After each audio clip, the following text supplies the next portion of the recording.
Buenas tardes. Una disculpa, andaba metiéndome con otra sala que no era la nuestra. Ah, no se preocupe, prof. No, sí me preocupo, ¿cómo que no? Ya no puedo ni leer. Imagínense nada más. Lo primero que me pareció y le piqué. Pero ya estamos aquí. Con razón se me hacía raro que nadie entraba. Dije, bueno, ¿qué pasa?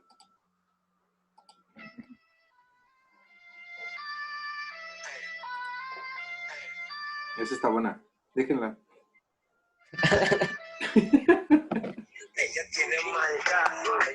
Puro perreo, qué barbaridad.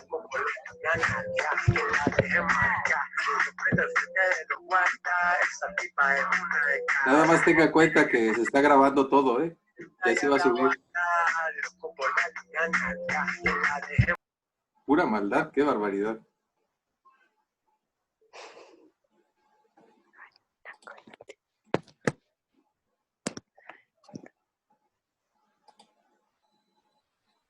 ¿Cómo están? Buenas tardes. Ahora sí. Pues creo que ya estamos todos, ¿no? Sí, somos 13, estamos 11. Empezamos de una vez.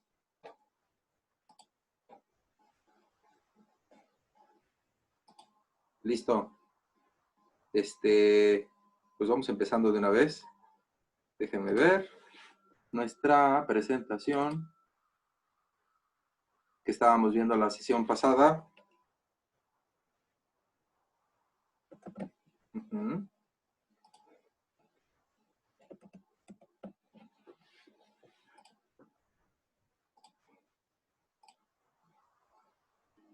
Vimos una y después empezamos a ver esta.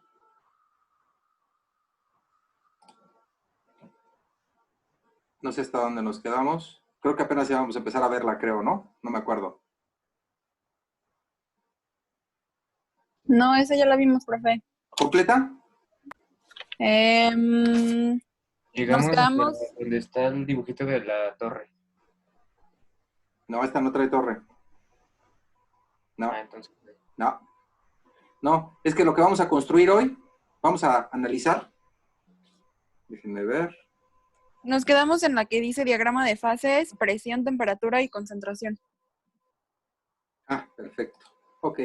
Bueno, le modifiqué un poquito. Entonces, la destilación como tal, es que esta sí no la habían visto. ¿Están de acuerdo? Que es un método para Ah, separar sí, los esa no. componentes. Ah, bueno, entonces vamos a verla completita y vamos a trabajar hoy. Ahora sí deben de tener por ahí su calculadora a la mano, porque vamos a hacer cálculos. Ya vamos a empezar a meterle números a esto, ¿sale? Entonces empezamos. Dice aquí que la destilación justamente es un método para separar componentes de una solución. Depende de la distribución de las sustancias entre las fases gaseosa y líquida y se aplica a los casos en la que todos los componentes están presentes en las dos fases. Cuando yo le aplico calor a una mezcla, sí se va a volatilizar el más volátil, el más ligero, el que tenga una presión de vapor mayor, sí, pero también se volatilizan los demás. O sea, ambos componentes, si es una mezcla binaria, ambos componentes van a estar presentes en las dos fases. A diferencia, pues, de la absorción-desorción, que era lo que le comentaba, en vez de introducir una nueva sustancia en la mezcla con el fin de obtener la segunda fase, como se hacía en la absorción o desorción de gases, la nueva fase se crea por evaporación o condensación a partir de la solución original. Esa es la gran diferencia con lo que habían estado viendo. Déjenme enviar el link a su compañera. Permítanme un segundito.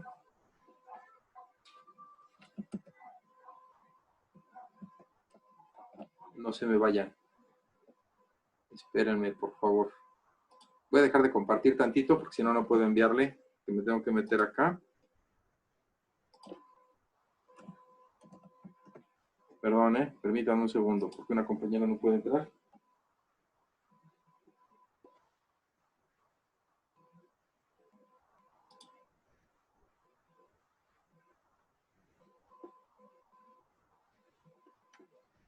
Ya está.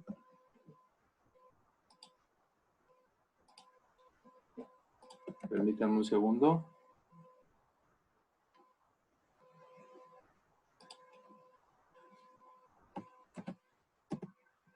Listo.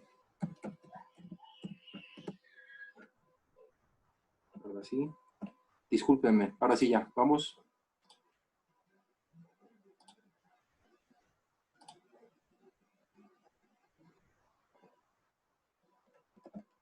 Permítanme. A ver. Listo. Ya estamos de nuevo. Ok. Entonces, estábamos viendo que justamente la principal diferencia ahora con la absorción y la desorción es porque aquí mismo se va a generar la segunda fase, ya sea por condensación o por evaporación. ¿Sí? ¿A qué caso se aplica? Bueno, pues a mezclas líquidas que se deseen separar. ¿Cuál es la ventaja o la desventaja con respecto a la absorción y desorción? Bueno, la absorción y desorción, si mal no recuerdan, eran procesos isotérmicos, o sea, se llevaban a la misma temperatura. Aquí no, aquí sí hay una variación en la temperatura. Entonces, cuando tengamos compuestos que sean susceptibles de degradarse, pues lo más recomendable sería buscar otro tipo de separación. Entonces, debido a que aquí mismo se debe de generar la segunda fase, ya sea líquida o vapor, nos interesa justamente estudiar el equilibrio vapor-líquido, ¿sí? Los métodos de la destilación se aplican con éxito si se comprenden los equilibrios que existen entre la fase vapor y líquido de las mezclas. Por lo tanto, es esencial un breve análisis de dichos equilibrios. Aquí se dará especial atención a las mezclas binarias, ¿eh? Para empezar, nada más. Y aquí fue donde nos quedamos, que es el diagrama de fases, presión, temperatura, concentración. Y sí ya se les había dado, que se van a considerar las mezclas binarias, las cuales serán llamadas ordinarias, para indicar que A, los componentes líquidos se disuelven en cualquier proporción para formar soluciones homogéneas, las cuales no son necesariamente ideales, y B, que no hay complicación alguna de puntos de ebullición máximos o mínimos. Ahorita vamos a analizar los puntos de ebullición máximos y mínimos para conocer lo que son los azeótropos. ¿Sí? El componente A de la mezcla binaria AB se considerará como el más volátil, y esto significa que la presión de vapor de A puro a cualquier temperatura es mayor que la presión de B puro. Como referencia, ¿sí?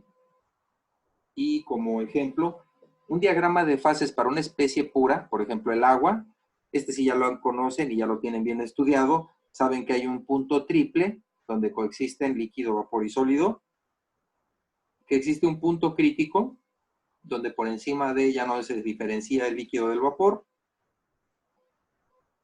y que existe una región de sólido, ¿sí? Si estamos hablando del agua, a una presión de temperatura, nosotros sabemos que a 0 grados centígrados está la transición entre sólido y líquido, ¿sí?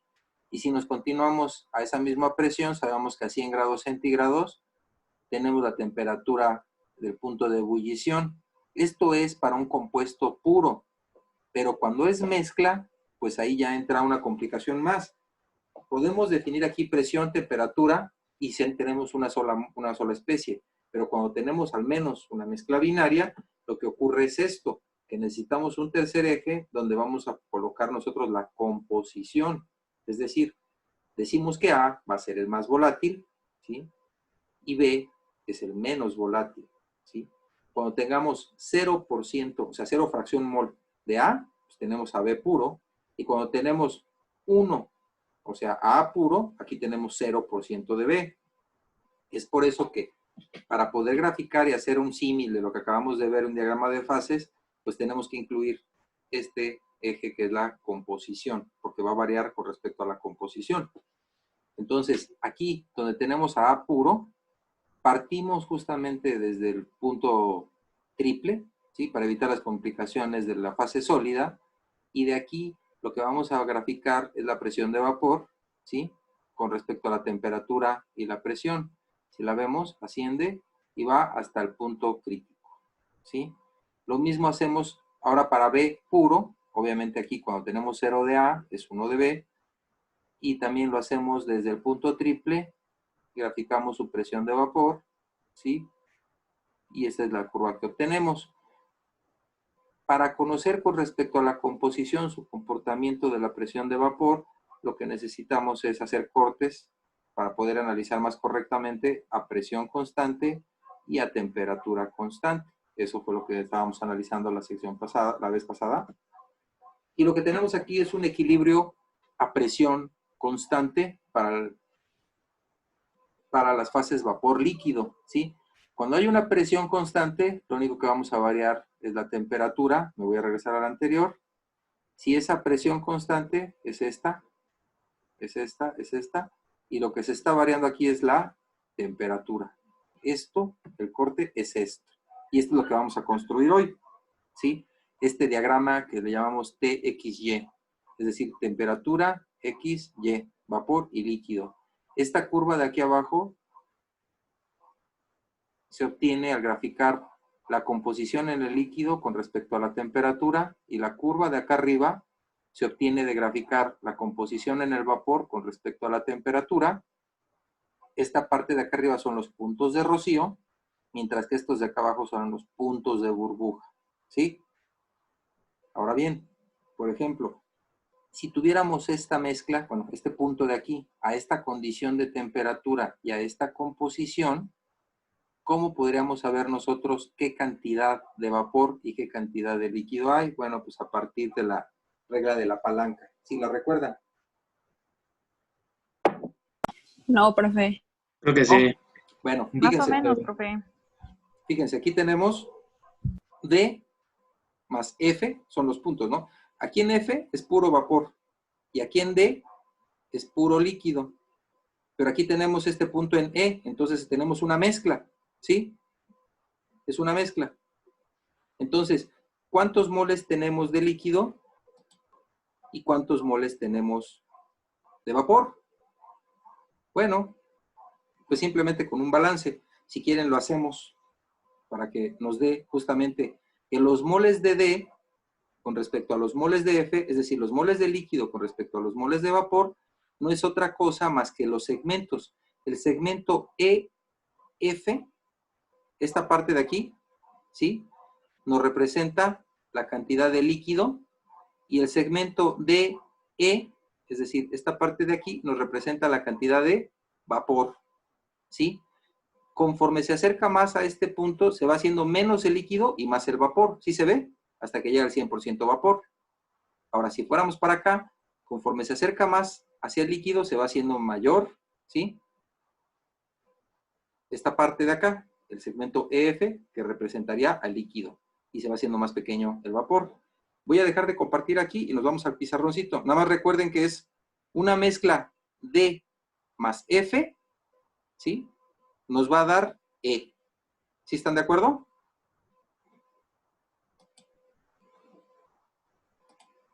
Vamos al pizarrón. Vamos al pizarrón. Ahí estamos ya en el pizarrón. ¿Sí? Y entonces, tenemos pues que nos dicen ahí que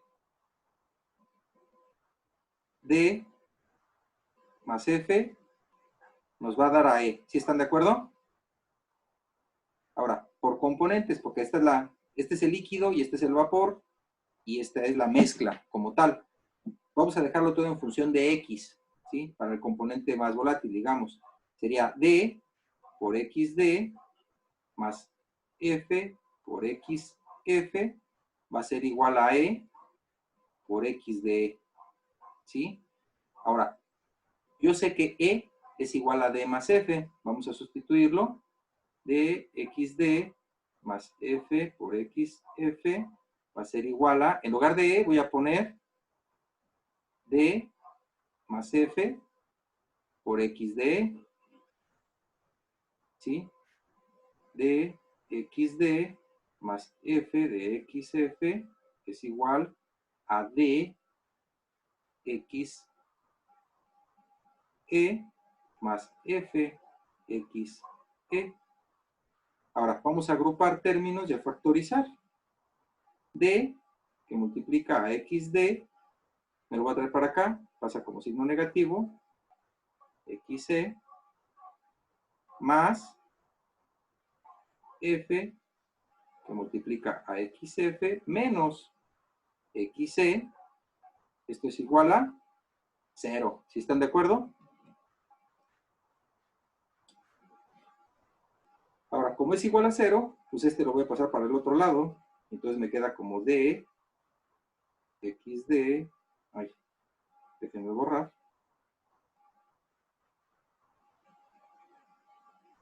Menos XC es igual. Como va a pasar para acá, lo tengo que pasar con signo negativo, pero lo único que va a pasar es que si le pongo el signo negativo, esto yo los tengo que invertir. Y me queda como F por XE menos XF. ¿Sí están de acuerdo?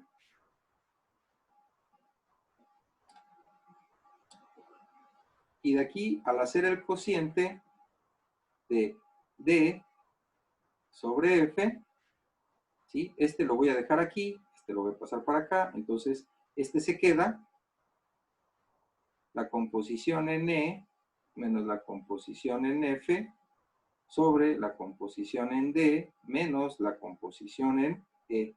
Esto es igual al segmento basado en X, E, F. ¿Sí se ve?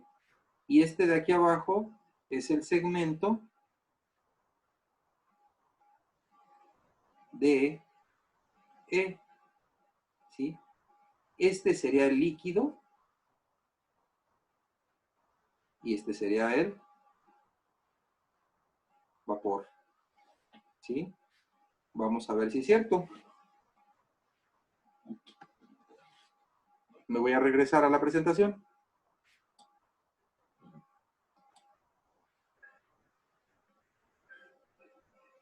¿Dónde nos dejamos la presentación? Aquí está.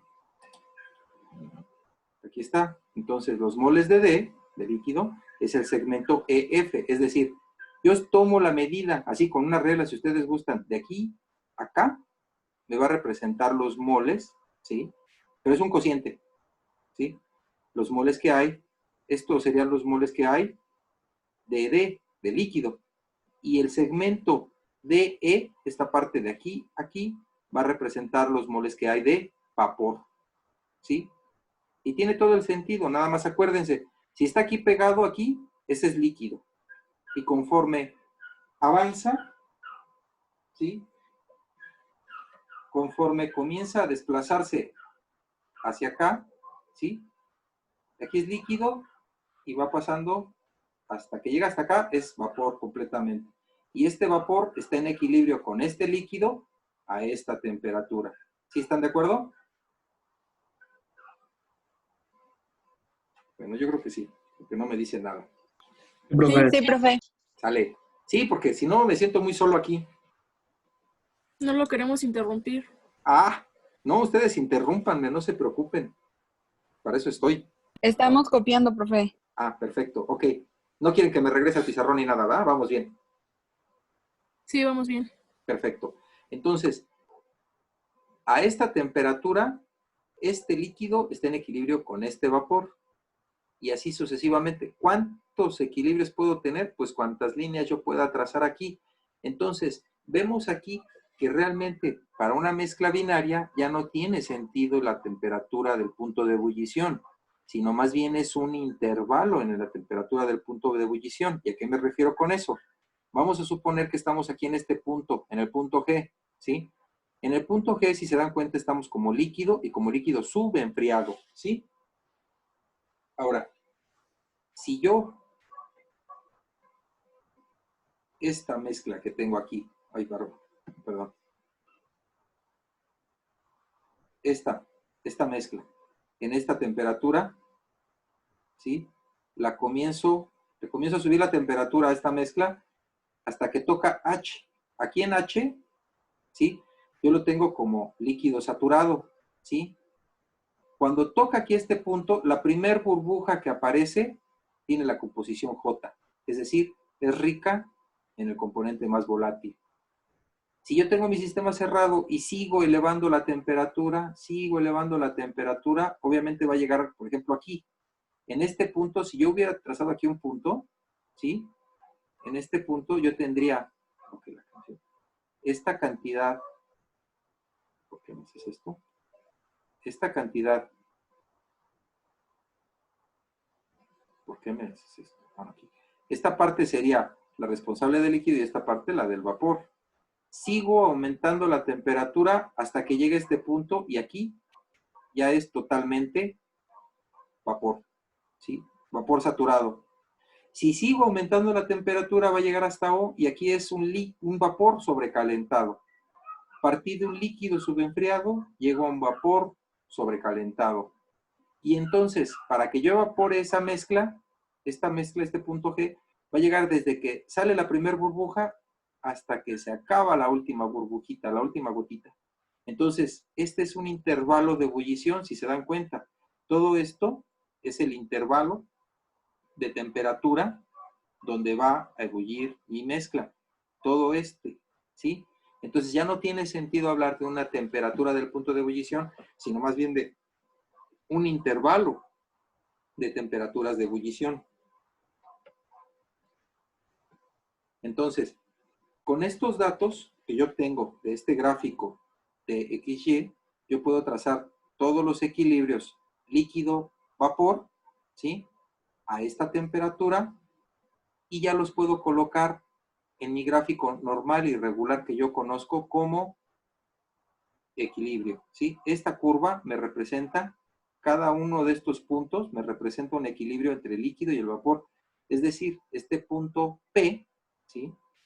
P, me está representando esta composición de vapor en el equilibrio con respecto a este líquido en el equilibrio, ¿sí?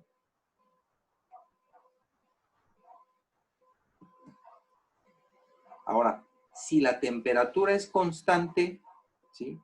Y la presión ahora es la que varía, dense cuenta, voy a regresar tantito a la anterior, y fíjense aquí, cuando aumenta la temperatura, yo encuentro aquí la presión de vapor del más volátil, ¿sí? Porque al aumentar la temperatura, el primero que bulle es el más volátil, y de hasta el último, el menos volátil.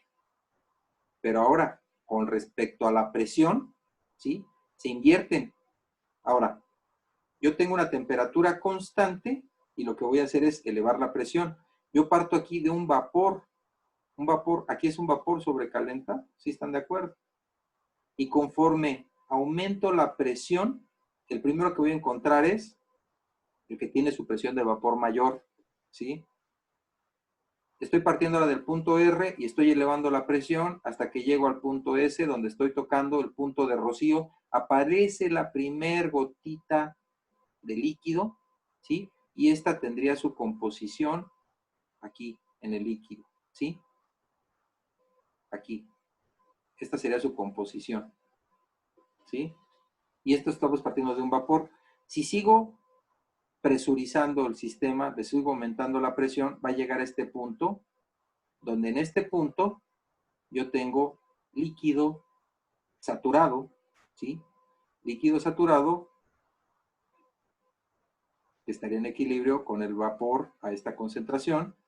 Y si sigo elevando la presión, voy a llegar hasta este punto donde tengo mi líquido subenfriado, ¿sí? Ahora, para una solución ideal, ¿sí? La presión parcial en el equilibrio, que sería esta, de un componente a una temperatura fija, es igual al producto de su fracción mol en el líquido por su presión de vapor, cuando éste está puro a esa temperatura. Esto es lo que conocemos como la ley de Raoul. La presión parcial de A al equilibrio va a ser igual a la presión de vapor de A por la fracción mol de A. Si se dan cuenta, no es otra cosa más que la ecuación de la recta. Y es igual a M por X, con ordenada al origen de 0. ¿Sí se ve? ¿Cuál es la pendiente? Pues la presión de vapor, ¿sí? ¿Y cuál es la variable? La concentración. Esta es la ecuación de Raoul normal. Y a partir de esa ecuación podemos calcular los equilibrios, ¿sí? Entonces, de una mezcla cuya presión total es mayor que la calculada para el ideal, se dice que muestra desviaciones positivas de la ley de Raoul. Estas curvas, que son rectas, serían la ideal para la ecuación de Raoul, ¿sí? Es lo ideal. Pero ¿qué crees? Que cuando veo yo, la presión parcial de A es mayor y la presión de B parcial es mayor también. Noten que cuando se acerca a 1, ¿sí? Cuando están puros, ¿sí? Se adhieren a la idealidad. Cuando no están puros es cuando está la bronca, ¿sale? Entonces, tomándolos y considerando los ideales, decimos que la presión total no es otra cosa más que la suma de las presiones parciales. Y las presiones parciales evaluadas con Raúl, nos queda la presión de vapor por la composición de A, más la presión de B, de vapor de B, por la composición de B. Como es una mezcla binaria, sabemos que la fracción mol de B no es otra cosa más que 1 menos la fracción mol de A. Y entonces la mayoría de las mezclas pertenecen justamente a esta categoría. Y en estos casos las presiones parciales de cada componente son mayores que la presión ideal, como se muestra. Casi todas las muestras presentan desviaciones positivas, ¿no? De la ecuación de idealidad. ¿Y lo que es lo que se hace? Bueno, pues hay que corregirlas, ¿no? Por coeficientes de fugacidad y coeficientes de actividad. Eso es lo que se hace con las ecuaciones de estado. Aquí vamos a considerar como ideal. Y esto es lo que se representa como un azeótropo. Esta es una desviación positiva, ¿sí? Si se dan cuenta, aquí están las desviaciones positivas. Este es para el sistema acetona, disulfuro de carbono, ¿sí? Y el diagrama TXY, bueno, este es con respecto a la presión, esta presión constante, a temperatura constante. Fíjense cómo se ve aquí, tiene un máximo, ¿sí? Con respecto a la presión. Con respecto a la temperatura, presenta un mínimo, ¿sí? A esta temperatura, ¿sí? A esta temperatura y a esta composición es inseparable esta mezcla. Yo a esta composición y a esta temperatura los trato de separar y lo que va a estar saliendo, lo que va a estar ebulliendo es lo mismo exactamente, la mezcla como tal, no logro separar. Sin embargo, si yo me voy a otra composición, por ejemplo aquí, ¿sí? Aquí sí puedo separar y aquí sí se enriquece la mezcla. Aquí yo aumento la temperatura, llego a este punto y el primer burbujita que sale de vapor tiene esta composición. Es bien, está bien. Pero pasando de esta composición, por ejemplo aquí, si yo elevo la temperatura, lo que obtengo es... Ay,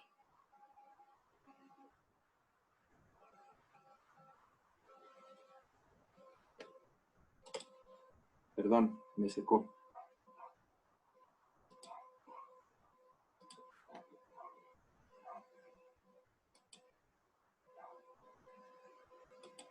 Ya, ahora sí.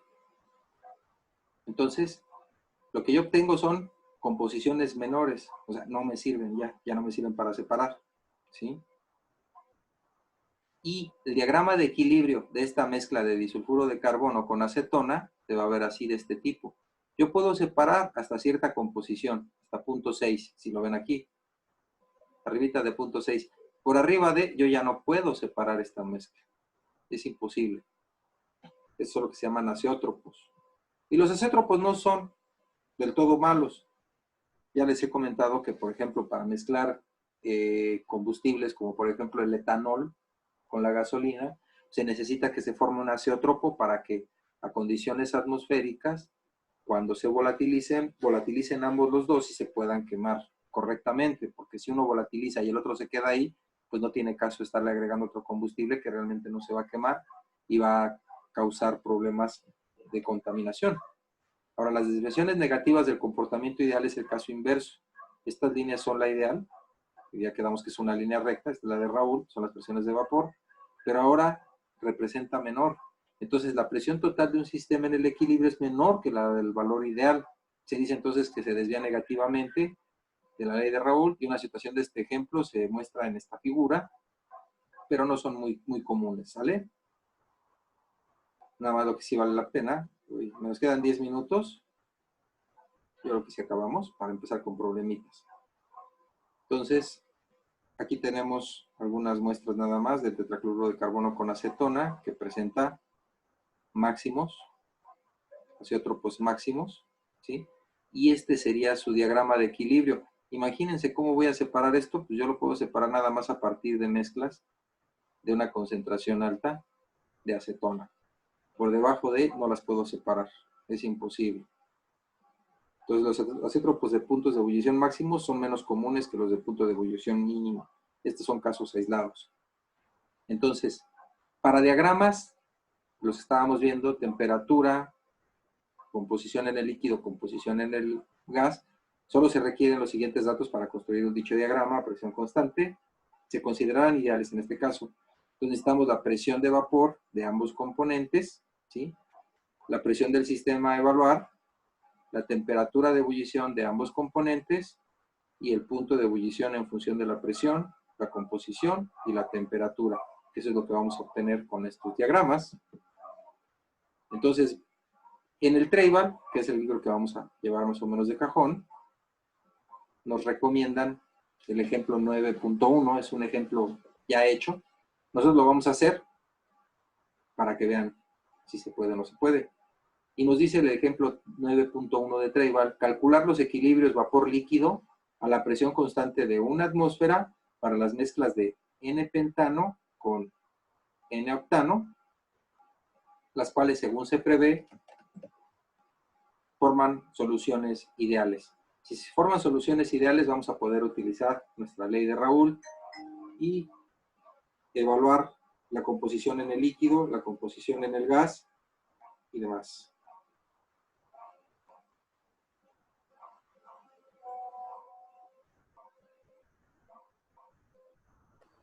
Profesor, ¿y la actividad a entregar sería esa? Un problemita, este problema que vamos a resolver ahorita, si están de acuerdo. Sí. ¿Ok? Entonces nos dice que es N-heptano y N-octano, ¿no? Ahora, vamos a hacer uso, como nos piden la presión de vapor, pues la presión de vapor, como sabemos, la podemos calcular con la ecuación de Antoine, que nos dice que el logaritmo de la presión de vapor es A más B entre C más T, ¿sí? Donde la T es la temperatura y tiene que estar en grados centígrados para los datos que nos dan aquí, y la presión, ¿sí?, de vapor va a quedar en milímetros de mercurio, ¿sale? Entonces, necesitamos A, B y C del N-pentano. Heptano, es heptano. No, entonces olviden estos, ahorita los vamos a buscar. Yo me equivoqué al colocar esto. Esto no lo tomen en cuenta. Pero el otro sí es el N-octano. ¿Sale? Yo creo que le empezamos de una vez. Si están de acuerdo. Vamos a buscar A, B y C en las tablas de los coeficientes para la ecuación de Antoine. Entonces, déjenme ver. Constantes de Antoine.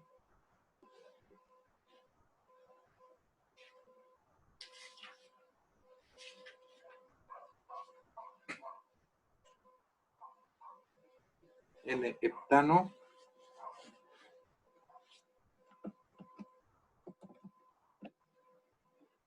Les voy a compartir pantalla para que vean lo que hago. ¿Sí? Aquí están las constantes de Antoine. A menos B entre T más C en milímetros de mercurio y en grados centígrados. ¿Qué compuesto buscamos? ¿N qué, perdón? Heptano. Heptano. N-heptano. Aquí está. N-heptano, ¿verdad? ¿Es este? N-heptano. Ya está. Entonces, aquí tenemos A, B y C. Si gustan copiarlos, por favor.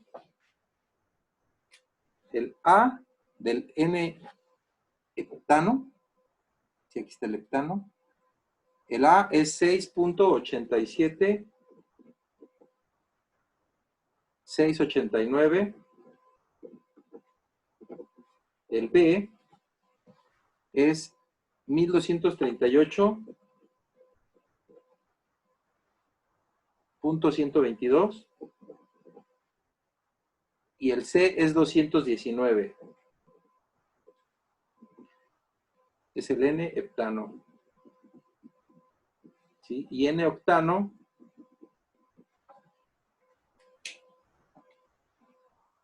¿Dónde está N-octano? Aquí está N-octano. ¿Sí? El A es 6.91874. ¿Sí? El B es 1351.756. Y el C es de 209.1.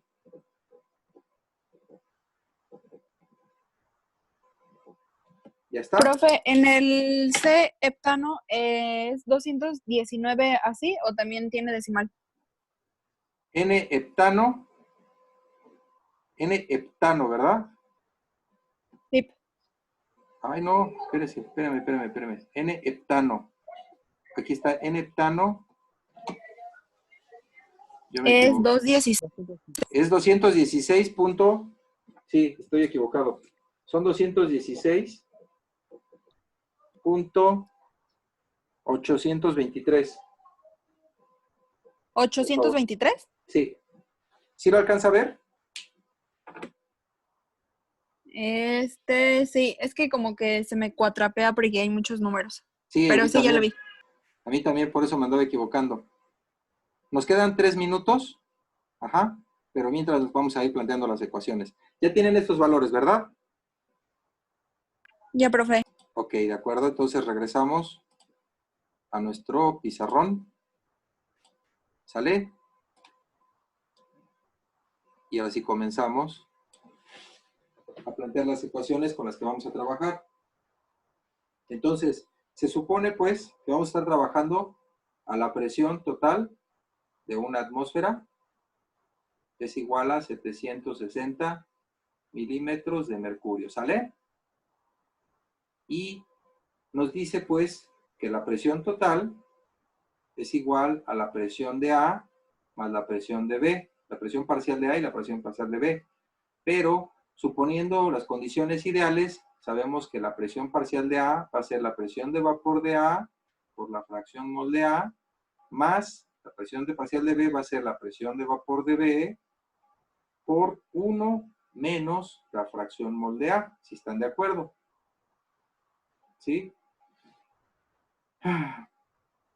Ahora, entonces, la presión total va a ser igual a la presión de vapor de A por la fracción mol de A, más, hay que hacer este productillo, la presión de vapor de B, menos la presión de vapor de B por la fracción mol de A.